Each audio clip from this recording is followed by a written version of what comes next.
है कुछ बदमाश दो लड़कियों को परेशान कर रहे रहते हैं। वो दोनों लड़कियां उन दोनों लुटेरों से कह रही थी कि तुम हम लोगों को छोड़ दो, और साथ ही में मदद के लिए भी बोल रही थी कि कोई उनके करीब है तो उनकी मदद करे। तभी उन सभी बैंडिट्स के लीडर के पीछे एक नाइट आ जाता है जिसने कि एक होली आर्मर पहना हुआ था। वो नाइट जैसे ही अपनी स्वॉर्ड को स्विंग करता है तो उन लुटेरों के लीडर और कुछ लुटेरों को काट के रख देता है आधे में। फिर वो स्केलेटन नाइट कहता है, पहले मेरा नाम कुछ और था, लेकिन रीबॉर्न होने के बाद मेरा नाम आर्क हो गया है। अगले सीन में हमें प्रेजेंट को दिखाया जाता है। वो सारी चीजें फ्यूचर में होने वाली थी और अभी इस समय आर्क पूरी तरीके से बेहोश है। तभी उसकी आंखें चमकने लगती हैं और उसे होश आ जाता है। होश में आते ही आर्क इधर उधर देखने लगता है। फिर वो अपने हाथों की तरफ देखता है और कहता है, आखिर ये हो क्या गया है। वो काफी ज्यादा हैरान भी हो रहा था क्योंकि उसका पूरा का पूरा शरीर पूरी तरीके से बदल चुका था। फिर वो परेशान हो जाता है कि आखिर उसके साथ ये हुआ क्या, और वो इतनी अजीब सी जगह पे आखिर कर क्या रहा है। देन वो खुद को शांत कराने के लिए कहता है, सब कुछ ठीक हो जाएगा, मुझे बस शांत होना होगा।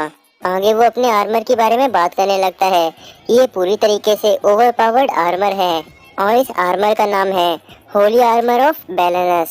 और मेरे पास तो ट्विलाइट क्लोक भी है। साथ ही में मेरे पास होली शील्ड भी है जो कि हर तरीके के अटैक को पूरी तरीके से रोक सकती है। उसी के साथ मेरे पास होली ब्लेड ऑफ लाइटनिंग भी है जो कि किसी भी चीज को इतनी तेजी से काटती है कि पता ही नहीं चलता कि कब वो कट चुका है। और सारी चीजें कंफर्म करने के बाद उस लड़के को पता चलता है कि वो पूरी तरीके से अपने गेम के कैरेक्टर में बदल चुका है जो कि वो खेला करता था, और उस गेम का नाम है आर्क। तभी आर्क कहता है कि मुझे इतना याद है कि मैं जब गेम खेल रहा था तब मुझे नींद आ गई थी, लेकिन मुझे ऐसा बिल्कुल भी नहीं लग रहा कि मैं एक गेम के अंदर हूँ। मुझे ये सब कुछ बिल्कुल रियल लग रहा है क्योंकि ये तलवार एकदम असली है। फिर वो उस तलवार को चलाने का सोचता है और एक वेवन स्लैश नाम का अटैक कर देता है। उसके सामने के सारे पेड़ दो हिस्सों में बिल्कुल सफाई से कटते हैं।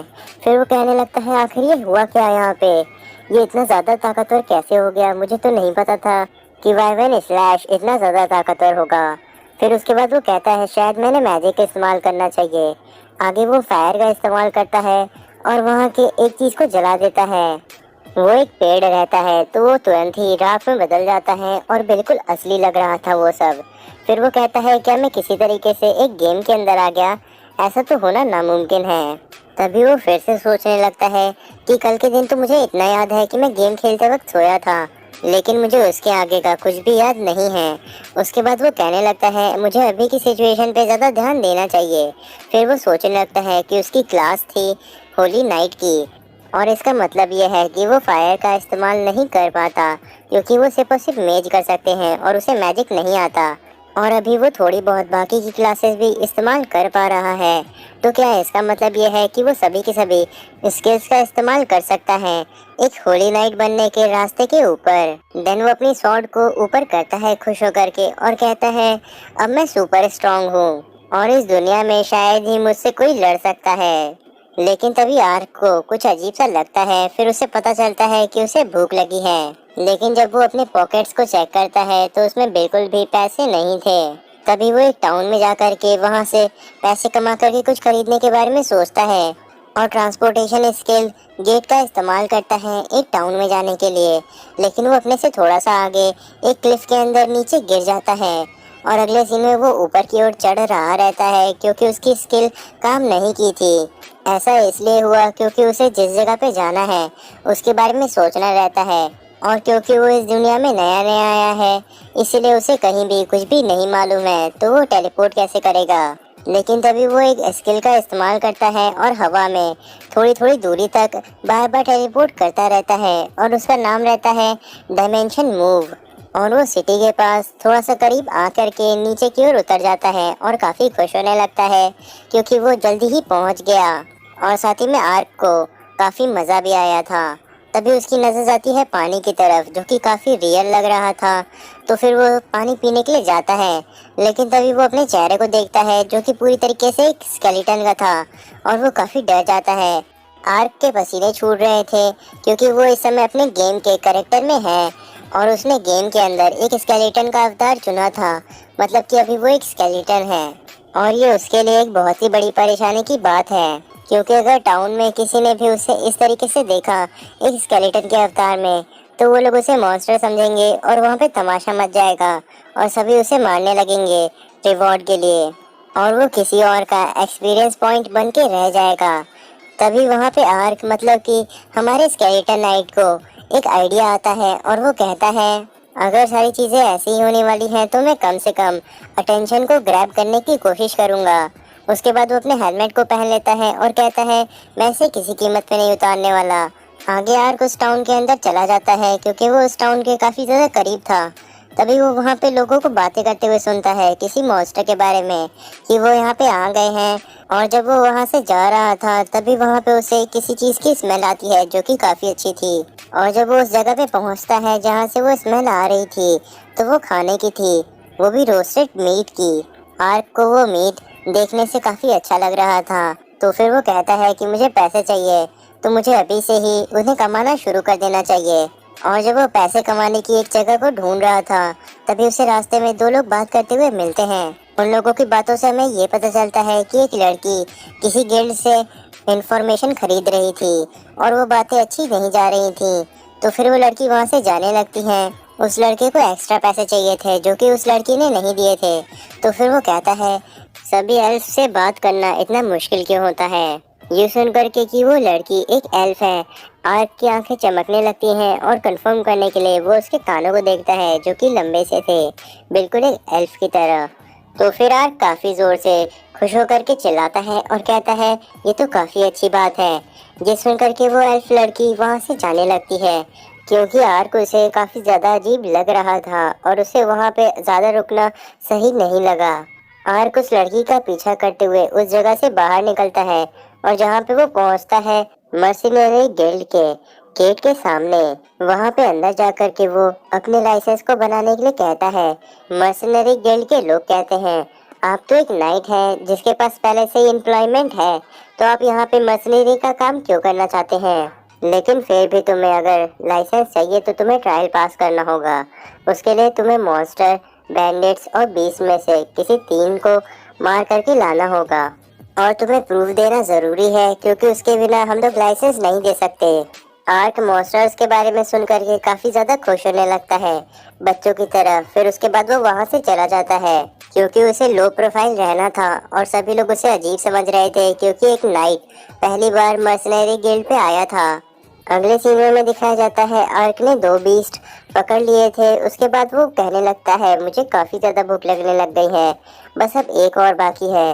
तभी वहाँ पे एक और आता है। आर्क काफी खुश होने लगता है क्योंकि ये बहुत ही कॉमन मॉब है और इन्हें मारना बहुत ही आसान होता है।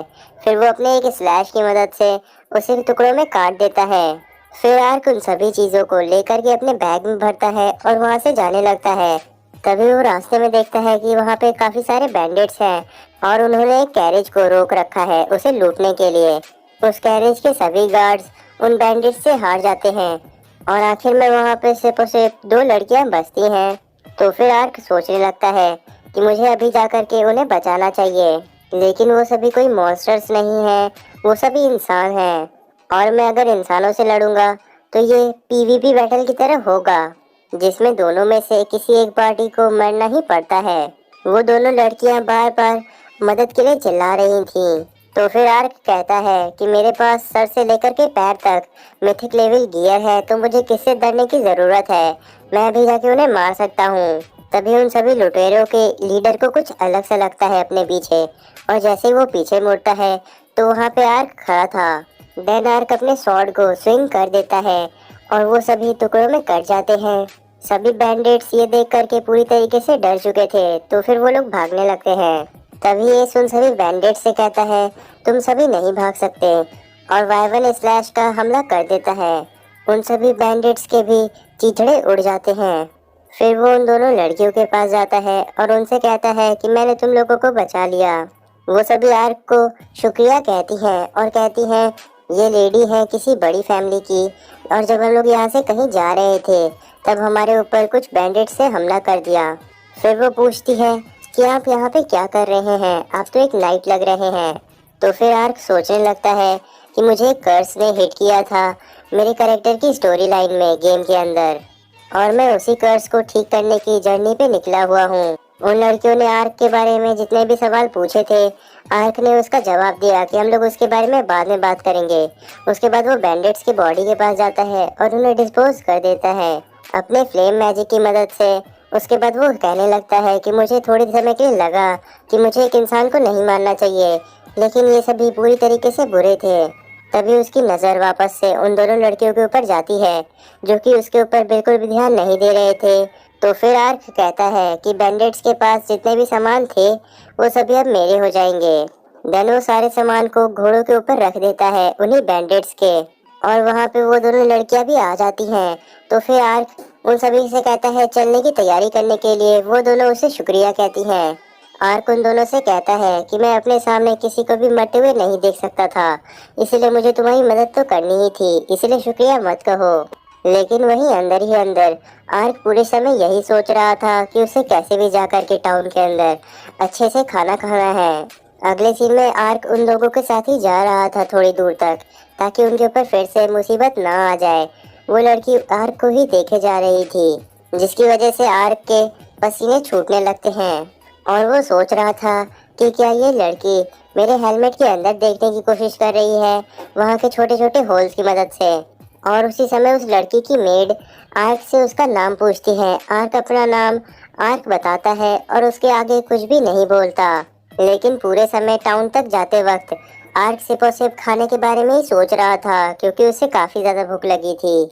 उसके बाद शाम के वक्त में आर्क मर्सनरी गिल्ड में पहुंच जाता है और उन सभी पकड़ी हुई चीज़ों को वहां पे रखता है।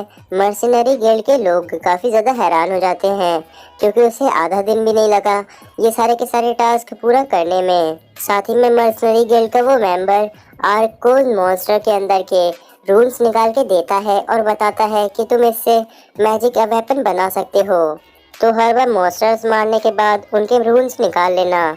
साथ ही में वो लोग उसे उसका लाइसेंस भी दे देते हैं और वहाँ एक बोर्ड के बारे में बताते हैं कि यहाँ पे नए नए क्वेस्ट पोस्ट होते रहते हैं, अगर तुम्हें कोई क्वेस्ट चाहिए होगा तो तुम यहाँ से ले सकते हो। आर्क कहने लगता है कि मेरा यहाँ पे काम पूरा हो गया, अब मुझे जाना चाहिए। उसके बाद वो एक डेली इन में जाता है और वहाँ पे खाना ऑर्डर कर देता है, साथ ही में एक रूम भी। फिर वो अपना हेलमेट एक जगह पे रख करके आराम से खाना खा रहा था, वो भी ढेर सारा। और भले ही वो एक स्केलेटन नाइट है, लेकिन फिर भी वो मीट और बाकी सारी चीज़ें खा सकता है और उससे स्वाद भी आ रहा था। वो पानी तक पी रहा था। तभी वो दूसरी तरफ देखता है और उसकी नज़र जाती है अपने रून के ऊपर, और वो उसे उठा करके कहने लगता है ये मुझे एक ऑर्क से मिला था। और वो कहने लगता है कि मैंने बस कुछ चीज़ों को कंप्लीट किया और मुझे खाना खाने को मिल गया, और यहाँ पे पैसे भी कमाए जा सकते हैं। ये कोई गेम नहीं है, ये एक दूसरी दुनिया है। फिर वो अपने हथियारों की तरफ देख करके ये सोचने लगता है कि उसे अभी अपने हथियारों को और भी अच्छे से चलाना है और काफ़ी सारी चीज़ें कलेक्ट करनी है, क्योंकि उसे बहुत सारी चीज़ें चाहिए। और वो कल फिर से सुबह होने तक का इंतज़ार नहीं कर पा रहा है, क्योंकि वो काफ़ी ज़्यादा एक्साइटेड है। और ये सारी बातें करते करते वो काफ़ी ज़्यादा ज़ोर से हंस रहा था, जो कि खिड़की के बाहर कुछ ऐसा दिख रहा था। वैसे मेरी इतनी मेहनत के लिए चैनल को सब्सक्राइब करना मत भूलिएगा।